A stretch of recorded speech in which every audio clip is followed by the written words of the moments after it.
I have to say I'm really impressed with the Bonanza 3.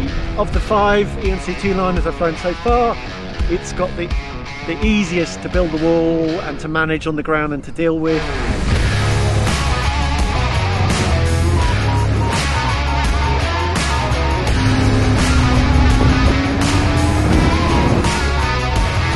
Yeah, the Bonanza 3, the wall builds really easily, but in an easy to manage way, and it even, with these gliders, as you get more higher aspect ratio, for pilots who haven't yet moved, as they move up to gliders with higher aspect ratio, then what you tend to notice is that they do become more of a handful on the ground, especially when it's windy and gusty. They have more of a tendency for the tips to kind of turn upside down and go into themselves and get little tip cravats, and the trailing edge to flap up and blow around, and they just tend to be harder to manage on the ground. It does vary a lot by model. The Bonanza 3, in terms of just general managing the glider on the ground in all conditions, lighter or stronger, gusty, variable, I found it's noticeably the easiest.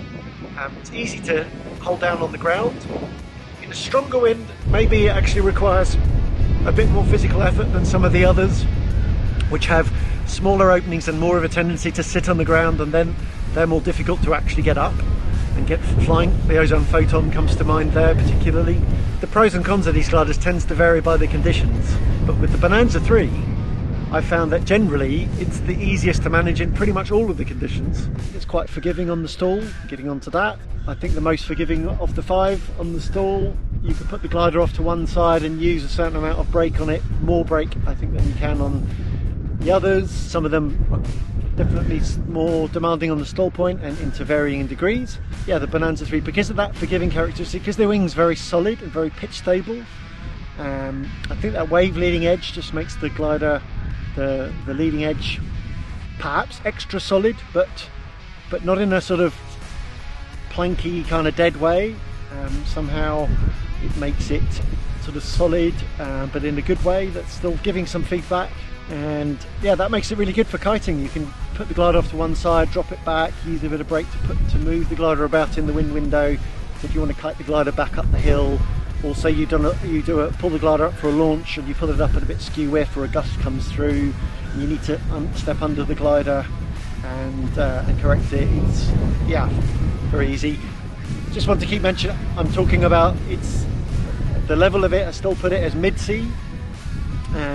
So when I say easy, as I'm trying to talk about for the sort of target pilot group of sports pilots, sports class pilots who are looking to fly an ENC wing, and yeah, so that's what I'm aiming at with the pilot demands, both when I'm talking on the ground and in the air.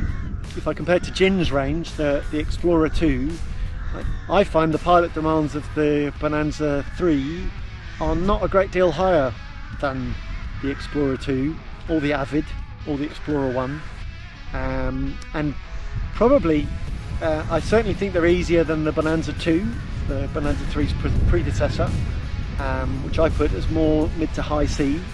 Check our review of the Bonanza 2 from a few years back. And I think the Bonanza 3's pilot demands actually on the ground, in the air, generally are possibly, well, I think they are a bit lower than the Bonanza 2. On the launch run, the Bonanza 3's, of all those 5 ENC2 liners, is very good, very forgiving for the sports class, mid-sea level, and I think more pilots are going to have successful launches on the Bonanza 3 than all the others. Obviously it depends on the pilot. Let's say particularly if the pilot is new to the sports class, that's the one that's going to find it more of a challenge. And I think they're going to find it less of a challenge with the Bonanza 3 than, say, for example, the Niviuk Arctic R and the Ozone Photon, or the Air Design Volt 4. I think the Skywalk Mint, the pilot demands are just a bit higher, particularly in stronger winds. We'll get onto that more in a Skywalk Mint review. It's nice to have a glider like the Bonanza 3 that you can rely on more to get up and for your launch and make your launch a bit easier. The feeling in the air of the Bonanza 3 is, it's got a very solid, reassuring feeling, and I feel a really good connection to the glider.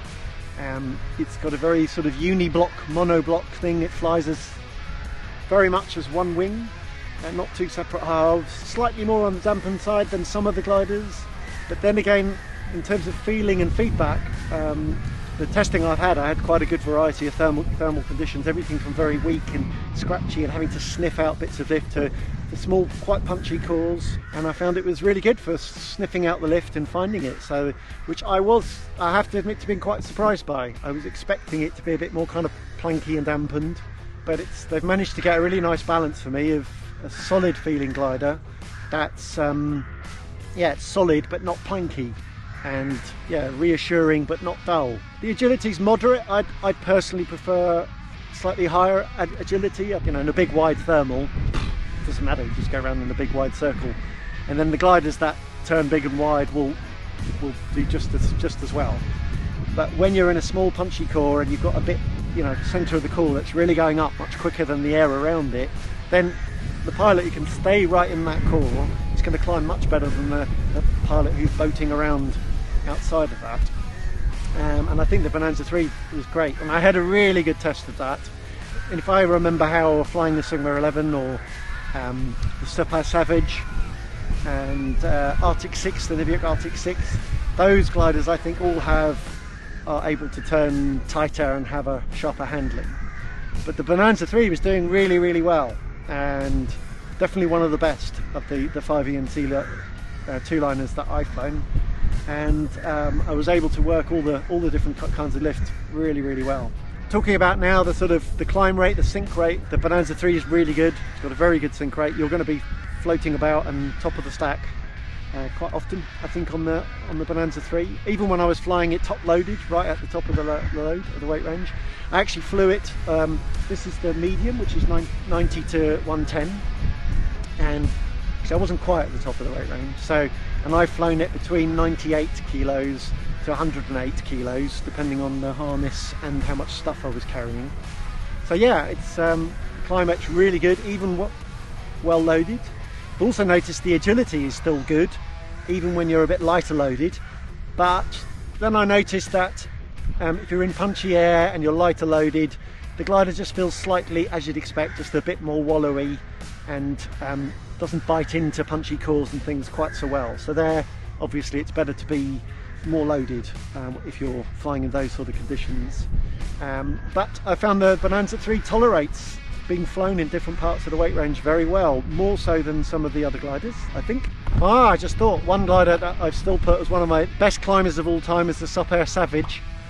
I'd like to actually, I really like to compare the two, but I think the Savage might still have the edge. It's a climbing beast, Savage, so I think the Savage might still have the edge in terms of super floatiness and climb, but it's getting up towards that sort of level. So how does the Bonanza 3 handle turbulence, chop and active conditions? Well, as you're probably going to guess, of the 5 ENC2 liners that I've tested so far, I think it's the most reassuring and solid feeling in the turbulence. It's the one that stays really solid above your head. If I was flying in the most sporty conditions, it's the one I'd want to be flying the most. And closely followed by the Skywalk Mint, that also feels solid and reassuring. Then after that, I'd probably put the Niviuk Arctic R and the Air Design Volt 4 at a kind of similar level. Maybe the Volt 4, it's got a slightly more dampened feeling, so it's a bit more reassuring.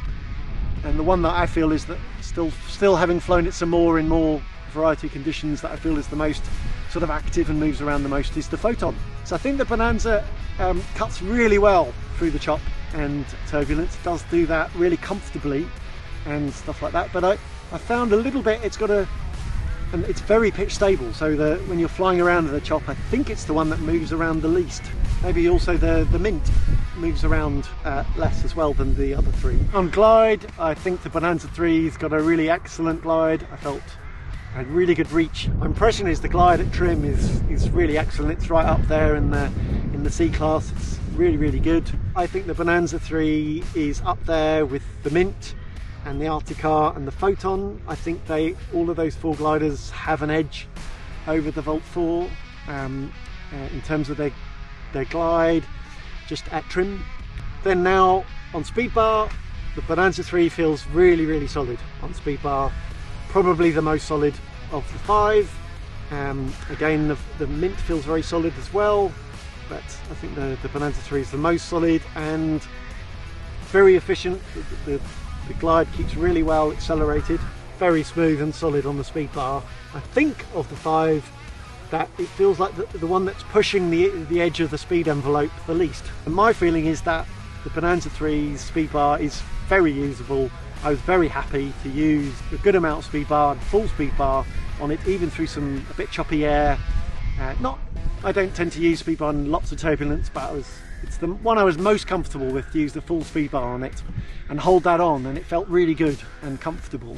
So other important factors I find for a glider are things like, in terms of the pilot friendliness, usability, one of the factors is descent techniques. So one of the things about these high performance gliders that I think quite often when pilots upgrade, they don't think about until they're in the situation, is they upgrade and get a glider with better performance, and they notice that, wow, yeah, I have got better performance and I've got this extra reach and I'm gliding, I'm keeping up with people better and outflying people and doing really well. But one of the things they find is that if it's a day where it's really lifty and a bit sucky, then you find that sometimes it's like a problem getting down, because they go up easier, they stay in the air and they glide through the sink better, but then you need to get down. So the thing with higher performance gliders is that on average they tend to be harder to get down, and they tend to be not so easy for doing some of the standard descent techniques. Not all of them do big ears at all. Some of them don't do it at all, and some do it kind of badly and very flappy, and some of those do the B3s, or tip stalls as I call them, where you use the outer B3s usually to pull in and you end up stalling the tips. Even not all of them do even that, and often the B3s are very physical. And the other thing is spiral dives tend to have a lot more G's because the glider's faster, tend to have longer lines because they're more performance orientated, plus the recovery is more extreme. The glider has potential to build out and come out with a lot more energy and climb right out, and then you've got more chance of the glider diving out or having a big collapse and more chance of collapse. So that's something to bear in mind when you're upgrading. It's not just about the pilot demands in terms of like, can you keep it flying and deal with collapses. It's things like the descent techniques. So getting down is generally more demanding. Of the 5 ENC2 liners, again, I think it's pretty much the most friendly again. It does both big ears and the B3s, tip stalls, and it does them pretty easily with some of the least effort and easy to hold in.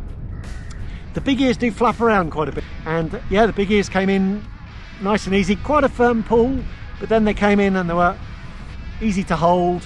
I did them a few times, and sometimes they were always a bit flappy, and one time I think I was filming, they were very flappy. They flapped around quite a bit. Doing the tip stalls, actually they worked really well, and on the Bonanza 3 I think that might be my favoured method on the Bonanza 3.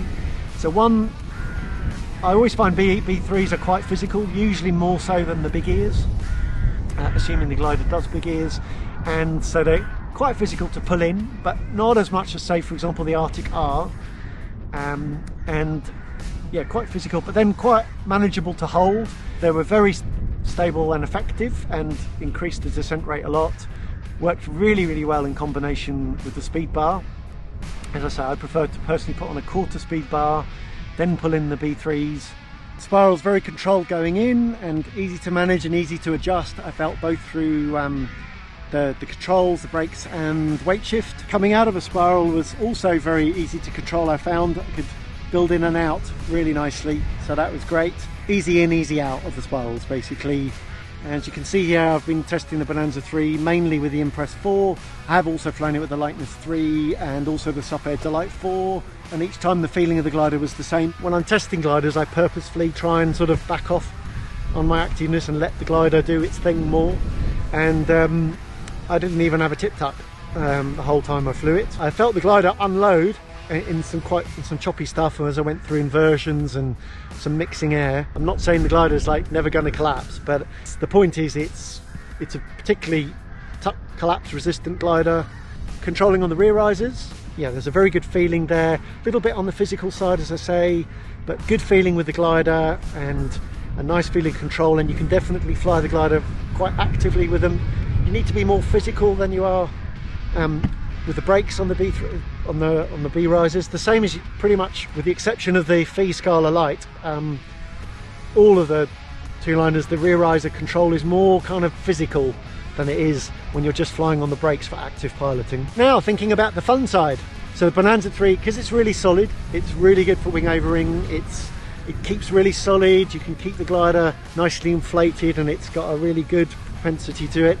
It's not, doesn't build up masses of energy. I mean, it does build up energy, but compared to the others, it doesn't build up energy quite as much as, say, the Arctic R, particularly the Arctic R. That's the one I ended up doing the biggest wing overs that I've done for a while on it, and I think that's because it just had that more propensity to build up energy. So the Bonanza feels like it's just a little bit more tamed compared to that. But I was able to do some very nice wing overs, and it's really fun. I really enjoyed it.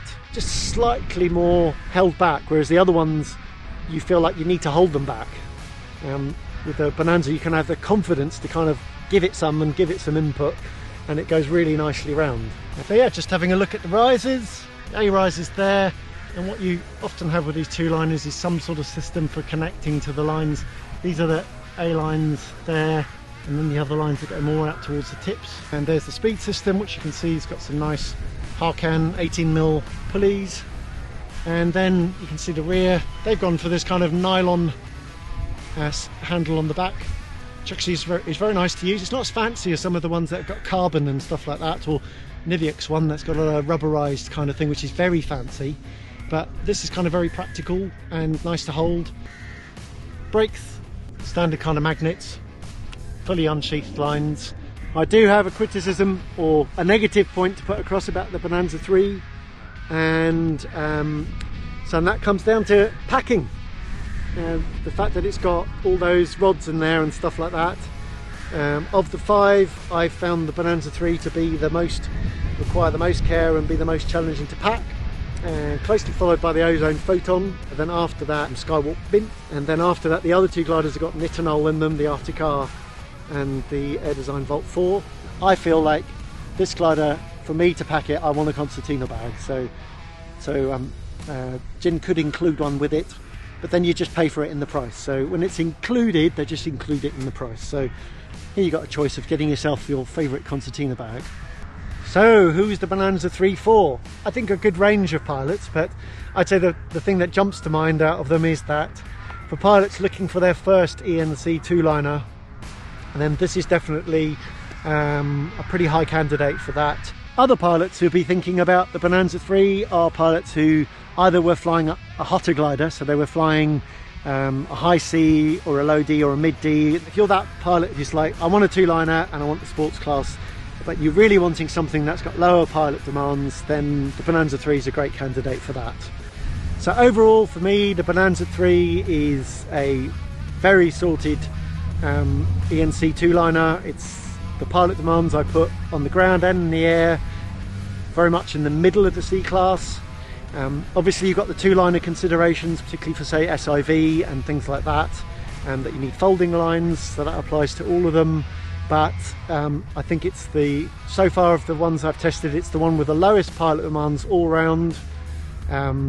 Moderate agility, very nice handling, excellent climbability, and excellent sync rate, good at climbing in all conditions, and very good glide and very efficient. Very solid on the speed bar. Perhaps not the fastest of the bunch, maybe, to be shown, but that's the impression I have. But very usable on the speed bar, probably the most usable, and yeah, very good all-round cross-country package. So pilots are looking for their first two-liner, but don't want a pseudo D, don't want a high-end C, then this is definitely one to consider, along with the Skywalk Mint, which I'll cover in the next review.